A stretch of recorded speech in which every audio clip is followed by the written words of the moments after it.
नमस्कार सभी को। दोस्तों, राजस्थान में हुए ताजा फाइटर जेट क्रैश ने एक बार फिर से भारत की वायुसेना की तैयारियां, हमारे जो पुराने जैगवार जेट्स की हालत है और जो तेजस प्रोजेक्ट में देरी हो रही है ना, उन सब पे कई सारे सवालिया निशान लगा दिए। तो आज की इस वीडियो में हम जानेंगे कि आखिर क्यों ऐसी घटनाएं बार बार हो रही हैं, इसके पीछे की असली वजह क्या है और क्या सच में सरकार व सिस्टम इस संकट को बहुत हल्के में आंक रहा है। तो आइए वीडियो शुरू करते हैं। सबसे पहले समझ लेते हैं कि हुआ क्या है। देखिए, राजस्थान के चूरू जिले में एक और फाइटर जेट हमारा क्रैश हो गया, जिसमें हमारे 2 पायलट शहीद हो गए। और ऐसा नहीं है कि ये कोई पहली बार हुआ है या कोई इत्तेफाकी घटना है जो कभी सालों में होती है। इसी साल ये तीसरी बार है जब हमारा जैगवार फाइटर जेट गिरा है।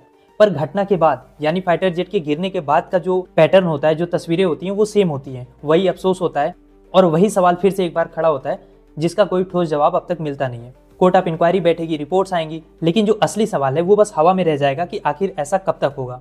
देश की एयरफोर्स के पास आज भी ऐसे फाइटर जेट्स हैं जो 40 से 50 साल पुराने हैं। आप जैगवार की ही बात कर लो, जो अभी गिरा है। इसको 1979 में हमारी एयरफोर्स में इंडक्ट किया गया था और ये आज भी उड़ रहा है और अगले आने वाले 15-20 सालों तक इसके रिटायरमेंट का कोई प्लान भी है नहीं। अब आप सोच के देखो, दुनिया के बाकी देश इनको कब का कबाड़ा बना चुके हैं, लेकिन हम अभी भी इन्हीं पे निर्भर हैं। और यही हमारी आत्मनिर्भरता है कि हम उस कबाड़े विमान पर निर्भर हैं जिसको ऑलरेडी पूरी दुनिया डंप कर चुकी है। और ऐसा नहीं है कि बस ये पुराने फाइटर जेट्स हैं जो धीरे धीरे रिटायर हो रहे हैं, नहीं। 2018 में तो भारत ने 40 रिटायर्ड जैगवार दूसरे देशों से सिर्फ उनके पार्ट्स निकालने के लिए खरीदे थे, ताकि जो हमारे पुराने जेट्स हैं उनको हम किसी तरीके से चला सकें। तो यही हमारे आत्मनिर्भर डिफेंस पॉलिसी की सच्चाई है कि नए जेट्स का बस इंतजार रहता है और पुराने जेट्स का जुगाड़ रहता है। और इसके बाद जब कोई क्रैश होता है तो उसमें न्यूज में पायलट की बहादुरी तो दिखाई जाती है। ये दिखाया जाता है कि कैसे बहादुरी से हमारे पायलट जो है वो प्लेन को आबादी से दूर गिराए। लेकिन उन परिवारों का क्या, उन पायलट्स का क्या जो एक झटके में सब कुछ खो देते हैं? क्या बस सरकारी मुआवजा सम्मान उनकी तकलीफ को कम कर सकता है? क्या इनको बस नंबर में आंकना सही है कि 2 पायलट शहीद हो गए, एक जेट क्रैश हो गया?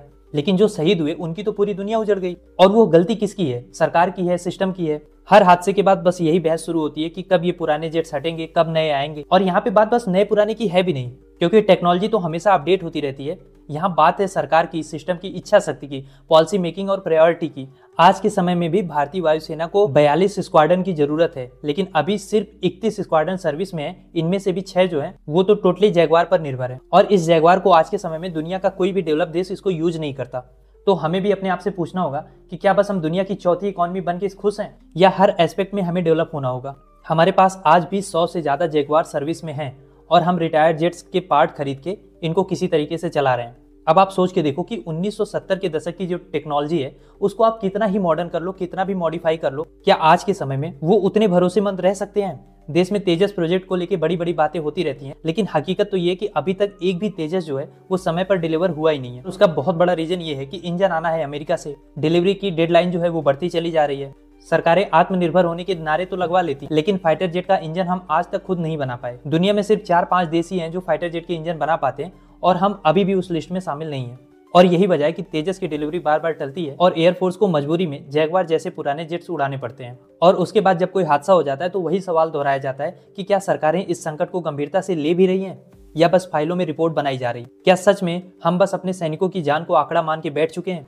क्या देश की सुरक्षा, टेक्नोलॉजी और आत्मनिर्भरता सिर्फ भाषणों तक सीमित है? क्योंकि हर हादसा एक अलार्म है, लेकिन सवाल तो ये है कि क्या इस अलार्म से सरकारें जग रही हैं या बस अगले दुर्घटना का इंतजार कर रही हैं? ये जानते हुए कि हमारे जो पड़ोसी हैं वो पाकिस्तान और चाइना जैसे देश हैं, फिर भी जब आज पड़ोसी देश 5th जनरेशन का जो फाइटर जेट है उसको खरीद रहे हैं, उसको उड़ा रहे हैं, ऐसे में हमारी एयरफोर्स पुराने जेट्स के पार्ट दुनिया भर में हाथ फैला के खरीद रही है। हमारे पायलट अपनी जान जोखिम में डालकर देश की रक्षा कर रहे हैं, लेकिन सिस्टम की सुस्ती, देरी और जुगाड़ उनकी शहादत को एक रूटीन बना रहा है। तो सवाल ये है कि क्या ये सच में एक नया भारत है जिसकी हम कल्पना कर रहे थे, जिसका सपना 2014 में दिखाया गया था, या बस एक जुगाड़ू भारत है जहां पे हम वही पुरानी सोच, पुरानी मशीनों और पुरानी लापरवाहियों के सहारे बस किसी तरीके से चल फिर रहे हैं? अब ये बहुत इंपॉर्टेंट हो चुका है कि ये सवाल सिर्फ टीवी डिबेट या अखबारों तक ना रहे, इस पे सच में जवाब और एक्शन दोनों हो।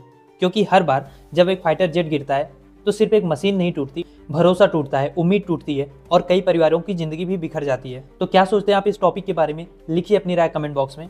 और क्या आपको लगता है कि सरकार वो बड़े फैसले लेगी जो हमारे पायलट्स और देश की सुरक्षा के लिए जरूरी है, या फिर हम अगली दुर्घटना का इंतजार करेंगे?